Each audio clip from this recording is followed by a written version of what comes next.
Once upon a time, at the very beginning of everything, there were just two people in the world, Adam and Eve. But wait, how did they get here?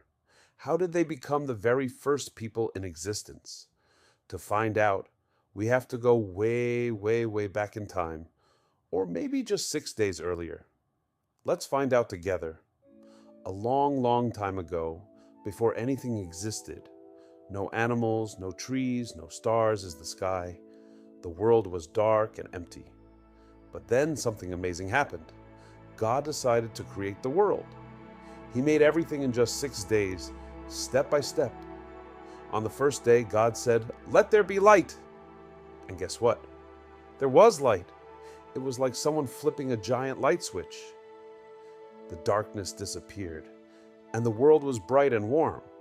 God called the light day and the darkness night. And that was the very first day ever. On the second day, God made the sky. He stretched it out like a big, soft blue blanket over the world. The sky was huge, and it separated the water below from the heavens above. But that's not all. God also created the oceans. Big, sparkling waves cover the earth. Imagine hearing the first waves crashing on the shore or seeing the sunlight dance on the water. Now the world had a sky to look up at and oceans to splash in. On the third day, God said, "Let the dry land appear." And poof, the oceans moved aside and dry land popped up. There were tall mountains, soft valleys, sandy beaches, and big grassy fields. But the land looked kind of plain, so God decided to decorate it. He made soft green grass grow everywhere. Then colorful flowers bloomed. Red roses, yellow daisies, purple tulips, and more. God also made trees, some tall and skinny, others short and bushy. He even made trees with yummy fruits like apples, bananas, and oranges. Imagine tasting the first juicy apple straight from the tree. God looked around and saw how good it was. On the fourth day, God looked at the sky and decided it needed something more. So, He made the sun. The sun was big, bright, and warm. It lit up the world during the day and helped the plants grow. Then God made the moon to glow softly at night. But the moon wasn't alone. God made all the planets and sprinkled the sky with tiny twinkling stars. Imagine millions of little lights shining in the dark sky, like glitter tossed into the air. Have you ever counted the stars? There are so many, and each one was placed right where it's supposed to be by God.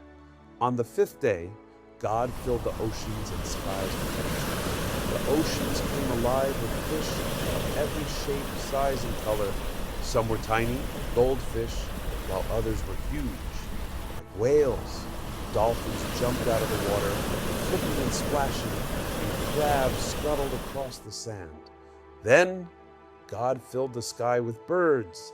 Big eagles soared high above, and tiny hummingbirds zipped through the air. There were parrots as colorful as rainbows and owls with big wise eyes. The world was now full of flapping wings, splashing tails, and cheerful sounds.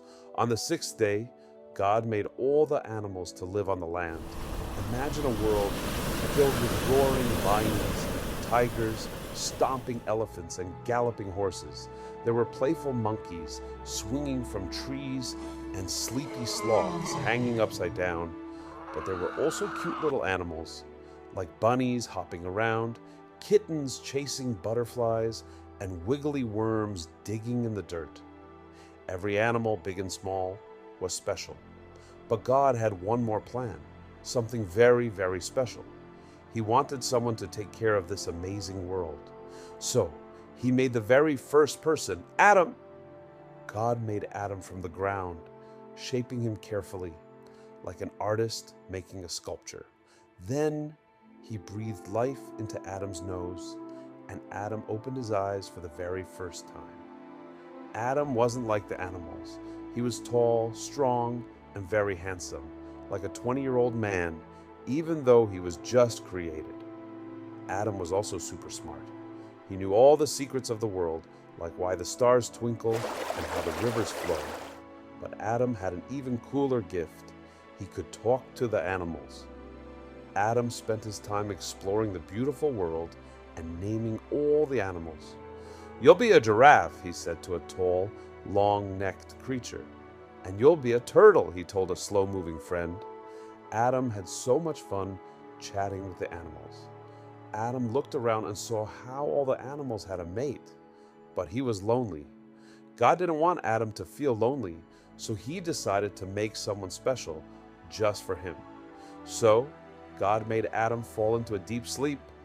While Adam was sleeping, God gently took one of his ribs and used it to create a woman, Eve. When Adam woke up, he saw the most amazing being ever. It was Eve. He was so happy and smiled the biggest smile ever. "She's perfect," he said. Eve was kind, beautiful, and smart. Her name means life, because she would become the mother of all people in the world. Adam and Eve were very happy together. God gave Adam and Eve a beautiful home called the Garden of Eden. It was the best garden ever. There were trees full of fruit, flowers in every color, and soft, sparkling streams of water. 4 rivers ran across the garden, watering the trees and plants, making the whole garden green and alive. The animals lived peacefully with Adam and Eve. Imagine playing tag with a lion, swimming with dolphins, or watching a butterfly land on your nose. Adam and Eve could eat from any tree in the garden except one. God pointed to the tree of the knowledge of good and evil. "Don't eat the fruit from this tree," God warned them. "If you do, you'll know things you're not ready for, and it will bring sadness." Adam and Eve loved their home and spent their time taking care of the garden, talking to the animals, and enjoying their wonderful life. Then, suddenly, a sneaky snake slithered up to Eve. This snake wasn't like the ones we see today. It could talk. It had arms and legs. The snake said, "Did God really say you can't eat from any tree in the garden?" Eve shook her head. "We can eat from all the trees except one fig tree. If we eat from it, we might die. We shouldn't even touch it." The snake grinned. "You won't die. God just doesn't want you to eat it because then you'll know everything just like him." The snake pushed Eve onto the tree. "See? You touched it and you're fine. You can eat from it too." Eve looked at the tree.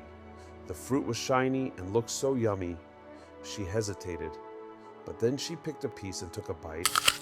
Then she gave some to Adam to try, and he ate it too. As soon as they ate the fruit, Adam and Eve felt embarrassed. They realized they weren't wearing any clothes and felt embarrassed. They quickly sewed big fig tree leaves together to cover themselves. Later, when God came to visit, Adam and Eve hid behind the trees. "Where are you?" God called. Adam and Eve slowly came out looking ashamed. "Did you eat from the tree I told you not to?" God asked. Adam said, "Eve gave me the fruit." And Eve said, "The snake tricked me." God was sad because they broke the one rule. He told the snake, "From now on, you will crawl on your belly forever." Then God told Adam and Eve they had to leave the garden. Life outside would be harder. Adam would have to work hard to grow food, and Eve would feel pain when having babies. But even though they had to leave, God still loved them and promised to watch over them. Life outside the garden was harder, but Adam and Eve stayed together and began a family. They had children, including Cain, Abel, and Seth. And they had daughters too. Cain was a farmer who grew food, and Abel was a shepherd who took care of sheep. One day, they both decided to bring a special gift to God. Abel brought the best lamb from his flock and offered it to God. God was very happy with Abel's gift. A fire came down from heaven and burned it up, showing that God accepted it. But Cain's gift wasn't accepted. He brought some of his crops, but God didn't send fire to burn them. Cain became very jealous and angry. "Why didn't God like my gift?" he thought. Cain became so mad that he hurt Abel. Oh no, Abel was gone. When God asked Cain, "Where is your brother?" Cain replied, "Am I my brother's keeper?"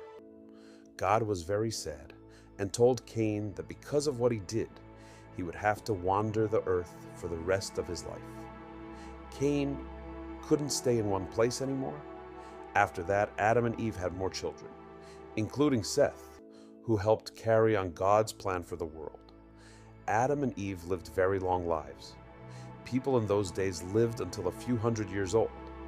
Some people say Eve lived to 1,000, and Adam was going to live to 1,000 too.